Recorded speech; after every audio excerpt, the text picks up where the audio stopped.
to show you how to connect an autoresponder to a capture page that you built. So if you click on page, or not page builder, let's go back. If you click on autoresponder, let's make a new autoresponder called AR example connect. Okay, hit save.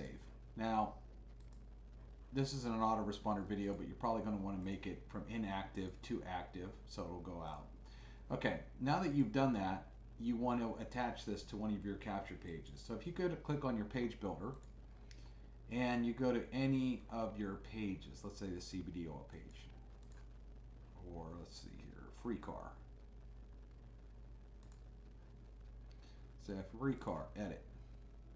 Okay, and now I want this, when someone fills out this form, to go to the autoresponder that we just created. So all you do is over here on the left-hand side, you'll see where it says mail campaign. You'll drop down, you'll see all your mail campaigns. It's usually the last one. So AR example connect. I click that, and now you see that's in the box.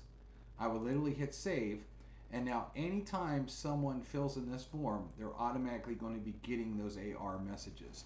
So make sure that you connect your autoresponder to the page that you want, so the leads will start getting the messages that you created. It's very easy.